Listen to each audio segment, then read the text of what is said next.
বন্ধুরা নমস্কার, আমি ডক্টর জয়ন্ত বাইন, প্লাস্টিক এবং কসমেটিক সার্জন। তো আমাদের এই ভাইকে দেখতে পাচ্ছি, ওনার 39 বছর বয়স, এবং আমরা দেখতে পাচ্ছি এই ভাইয়ের গ্রেড 6 বা গ্রেড 5-এর কাছাকাছি বার্ডনেস রয়েছে। সামনের দিকে খুব কম চুল আছে, পেছনের দিকে কিছু হেয়ার্স রয়েছে, ম্যাক্সিমাম বেবি হেয়ার্স রয়েছে। তো আমরা ওনাকে আজকে হেয়ার ট্রান্সপ্লান্ট প্ল্যানিং করেছি। তো আমরা ওনার ক্ষেত্রে 3500 ফলিকেল ট্রান্সপ্লান্ট করব। তো ওনার ক্ষেত্রে যেটা দেখার বিষয় সেটা হচ্ছে যে ওনার সাইডে এই টেম্পোরাল এরিয়াতে বেশ কিছু চুল রয়েছে, বাঁদিকেও রয়েছে, ডান দিকেও রয়েছে, এবং এই যে এই কিছু কিছু বেবি হেয়ার্স রয়েছে। এবার ওনার বক্তব্য হচ্ছে যে উনি একবারেই পুরো এরিয়াটা কভার করতে চান। তো যেহেতু ওনার গ্রেড 5 বাল্ডনেস রয়েছে, এই এরিয়া অব দি বাল্ডনেস রয়েছে, এবং সামনের থেকে আমরা হেয়ার লাইনটা একটু পিছিয়ে করব, তাহলে 3500 গ্রাফট দিলে পরে আশা করছি পেছনের এরিয়াটা কভার হয়ে যাবে। সেক্ষেত্রে আমরা জোন 3 যে এরিয়াটা রয়েছে সেখানে ডেন্সিটিটা একটু কম রাখবো। জোন 1A, 2 এবং 4B এরিয়াটাতে ডেন্সিটিটা ভালো রাখা হবে। তো 3500 গ্রাফট দিয়ে পুরো এরিয়াটা আজকে আমরা কভারের প্ল্যানিং করেছি। তাহলে চলুন মার্কিংটা একটু দেখিয়ে দিই।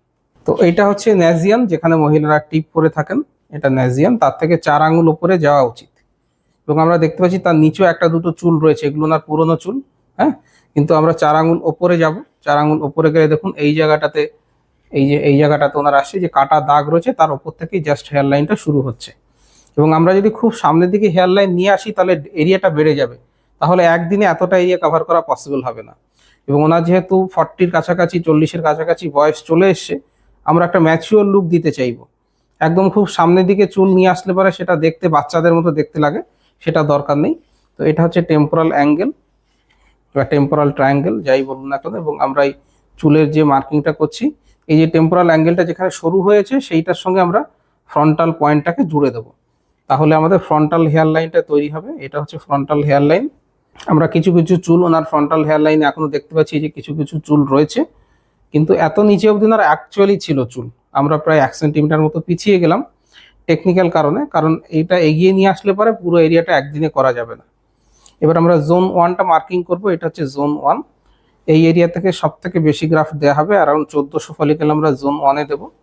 আপনারা খেয়াল করলে বুঝতে পারবেন এই এরিয়াটাতে আমরা চওড়া বেশি রেখেছি, এখানে চওড়াটা কম রেখেছি, কারণ এদিকে চুল এদিকে আসবে। এরপর হচ্ছে জোন 2 এরিয়া, এটা হচ্ছে জোন 2। এটা হচ্ছে জোন 3 এরিয়া।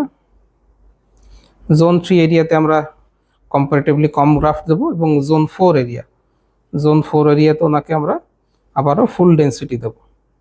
জোন 4 যে এরিয়াটা রয়েছে এখানে অ্যারাউন্ড 40টা করে ডেন্সিটি আসবে। জোন 1-এ অ্যারাউন্ড 35টা করে ডেন্সিটি আসবে। জোন 2-তে 35, এবং এই জায়গাটাতে 30-এর কাছাকাছি। তাহলে এই হচ্ছে আমাদের পুরো এরিয়ার প্ল্যানিং। অবভিয়াসলি চুলের এরিয়াটা আমরা একটুখানি জিগজ্যাগ করব, যাতে উঁচু নিচু এবড়ো খেবড়ো লাগে, ন্যাচারাল লাগে দেখতে। কারণ একদম পারফেক্টলি লাইনিয়ার করলে পরে সেটাকে আনন্যাচারাল দেখে, আমরা একটুখানি উঁচু নিচু করে দেবো। তো এইটা হচ্ছে আমাদের পুরো এরিয়ার প্ল্যানিং।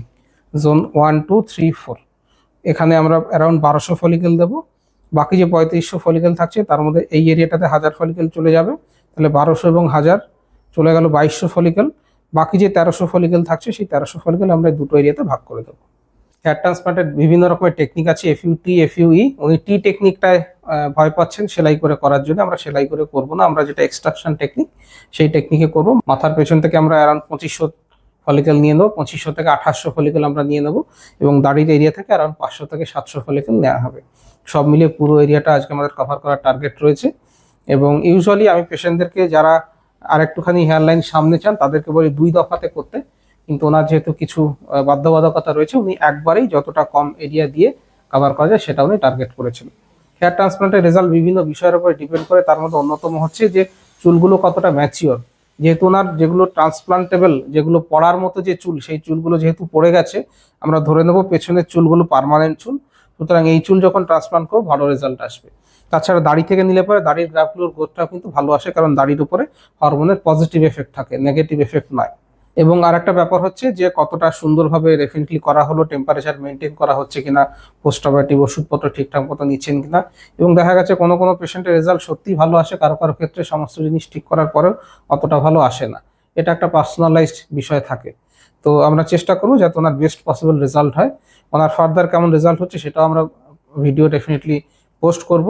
এখন আমাদের মার্কিং হয়ে যাওয়ার পরে কাজ থাকবে শেভিং করে দেওয়া, তারপরে অ্যানাস্থেসিয়া, তারপরে হোল মেকিং, দাড়ি তোলা, বসানো। সব মিলিয়ে 5 থেকে 7 ঘন্টা সময় লাগে, যেহেতু আমরা 3500 গ্রাফট করব।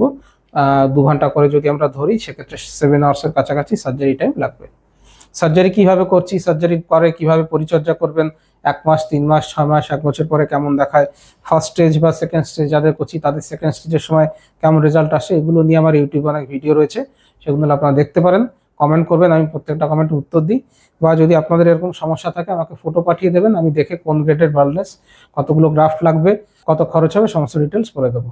ভিডিওটা ভালো লাগলে লাইক করবেন, শেয়ার করবেন, চ্যানেলটা সাবস্ক্রাইব করবেন। ভিডিওটা দেখার জন্য ধন্যবাদ, নমস্কার।